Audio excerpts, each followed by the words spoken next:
masuk ke tema riset kami, izinkan kami memperkenalkan dulu apa itu subjek penelitian kami. Nah, Setia-Net Printing ini adalah subjek penelitian kami. Adalah usaha percetakan yang berdiri sejak tahun 2005 atau sudah berusia 21 tahun. Usaha ini didirikan oleh 8 mahasiswa Unimed yang patungan modal bersama. Yang menarik, saat usaha ini dikelola sendiri oleh salah satu pendirinya, yaitu Bapak Sarmadan Harahap, berusia 44 tahun. Beliau adalah alumni Fakultas Bahasa dan Seni Unimed. Nah, layanan yang ditawarkan ini cukup lengkap, mulai dari percetakan, warnet, rental komputer, fotokopi, scan, hingga laminating. Usaha ini dibantu oleh 1 orang karyawan operator. Secara finansial, omset bulanan ini berkisar antara 10 sampai 15 juta saat semester aktif dan 5 sampai 8 juta saat libur semester dengan 30 sampai 50 transaksi perharinya. Latar belakang dan tujuan. Nah, mengapa kami memilih topik ini? Data Kementerian Koperasi dan UKM tahun 2023 menunjukkan bahwa UMKM menyumbang lebih dari 60% PDB nasional. Namun, di balik angka yang besar itu, tersimpan sebuah paradoks. Banyak pelaku UMKM yang memiliki data keuangan, tetapi keputusan bisnis mereka masih didasarkan pada intuisi, bukan pada analisis data yang mereka miliki sendiri. Nah, fenomena inilah yang ada di dalam literatur akuntansi, dikenal sebagai data action to gap atau kesenjangan antara data yang tersedia dengan tindakan yang diambil. Nah, jadi tujuan dari riset kami ini adalah pertama, untuk mengamati praktik pencatatan keuangan yang dilakukan via Google Sheets. Kedua, mengidentifikasi keputusan bisnis yang berbasis data. Ketiga, menganalisis gap yang terjadi. Dan yang keempat, mensintesa urgensi akuntansi bagi UMKM di sektor manufaktur jasa. Riset ini dilaksanakan dengan metode observasi lapangan dan wawancara semi terstruktur yang kami lakukan pada tanggal 20 Mei 2026 selama kurang lebih 60 menit langsung di lokasi usaha. Aplikasi keuangan yang digunakan oleh Pak Sarmadan adalah Google Spreadsheet yang sudah beliau gunakan sejak tahun 2014. Sebelumnya, pencatatan dilakukan secara manual di buku besar. Alasan memilih Google Sheet sangat sederhana. Alasannya yaitu gratis, fleksibel, dan bisa diakses kapan saja secara online.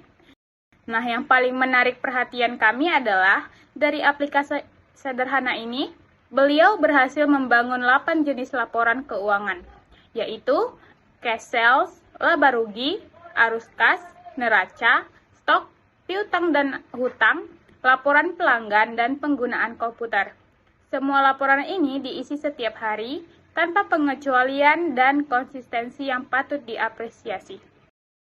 Nah, sekarang kita masuk ke dalam hasil observasi beserta dengan pembahasan.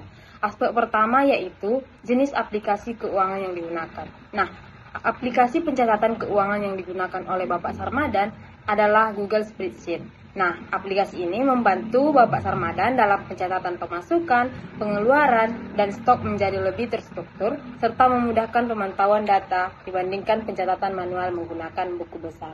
Nah, aspek kedua yaitu keputusan keuangan yang diambil. Nah, setelah membaca data, laporan yang aplikasi Spreadsheet hasilkan, nah, hasil penelitian menunjukkan bahwa informasi keuangan yang digunakan oleh Bapak Sarmadan sebagai dasar pengambilan keputusan seperti pembelian bahan baku, pengajuan pinjaman, penambahan karyawan, maupun pembukaan cabang baru. Nah, hal ini menunjukkan bahwa data keuangan telah berfungsi sebagai dasar untuk menentukan keputusan operasional maupun strategis.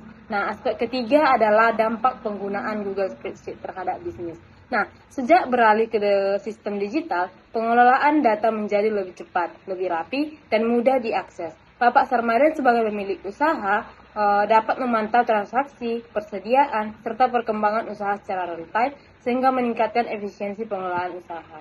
Nah, aspek keempat yaitu financial literacy gap atau kesenjangan literasi keuangan. Nah, hasil menunjukkan bahwa Bapak Sarmadan mampu memahami laporan yang berkaitan langsung dengan aktivitas operasional seperti transaksi harian dan arus kas. Namun, pemahaman terhadap laporan yang lebih kompleks seperti neraca ataupun analisis keuangan masih terbatas, sehingga pemanfaatan informasi masih belum optimal. Yang kelima adalah data action to gap. Nah, pengambilan keputusan bisnis, meskipun data keuangan telah tersedia dalam sistem, tidak semua keputusan didasarkan pada data tersebut. Nah, pada penentuan harga produk misalnya, pemilik lebih memilih mengikuti harga pasar dibandingkan menggunakan perhitungan biaya yang tersedia dalam laporan keuangan. Selanjutnya aspek keenam yaitu adoption barrier, yaitu hambatan yang dalam penggunaan aplikasi keuangan, yaitu hambatan yang ditemukan meliputi keterbatasan waktu, kurangnya kemampuan teknis dalam memahami fitur aplikasi, serta rendahnya kepercayaan terhadap sistem digital.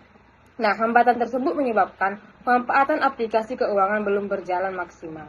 Nah, aspek ketujuh yaitu implikasi penggunaan aplikasi keuangan terhadap pengembangan usaha. Nah, hasil menunjukkan bahwa digitalisasi pencatatan keuangan telah membantu meningkatkan keteraturan data dan mendukung hasil pengambilan keputusan.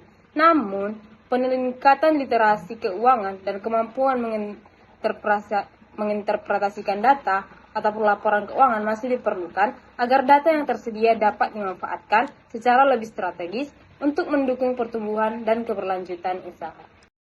Temuan kedua yang bahkan lebih menarik adalah data to action gap. Pak Sarmadan mengklaim bahwa 90% keputusan bisnisnya berbasis data dan memang ada buktinya seperti keputusan buka cabang, tambah karyawan, dan ajukan pinjaman. Semuanya didukung oleh data keuangan. Namun kami menemukan satu fakta yang sangat mengejutkan. Penentuan harga jual 100% mengikuti harga pasar, bukan berdasarkan kalkulasi biaya internal yang justru sudah tersedia di dalam sistem Google Sheet beliau sendiri.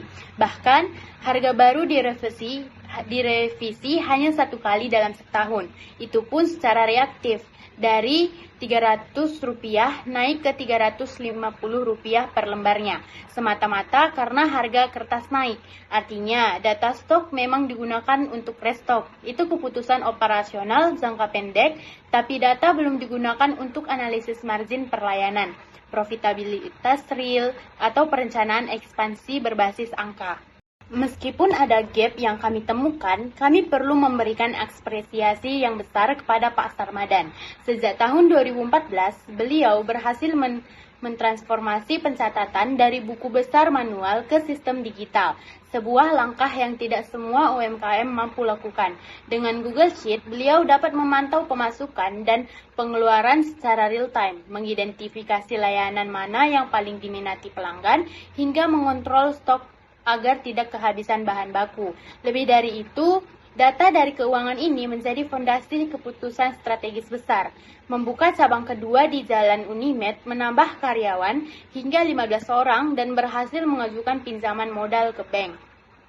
Di balik kelebihan tersebut, tentu ada keterbatasan seperti sistem ini sepenuhnya bergantung pada input manual, sehingga rentan terhadap kesalahan input. Dan karena ini bukan software akuntansi resmi, laporan yang dihasilkan tidak memenuhi standar SAK EMKM secara otomatis. Nah, dari seluruhan temuan ini, kami menarik 3 sintesa penting mengenai urgensi akuntansi bagi UMKM. Yang pertama adalah ilusi keberlangsungan. Nah, ketika kas masih ada, sebuah usaha akan terasa sehat.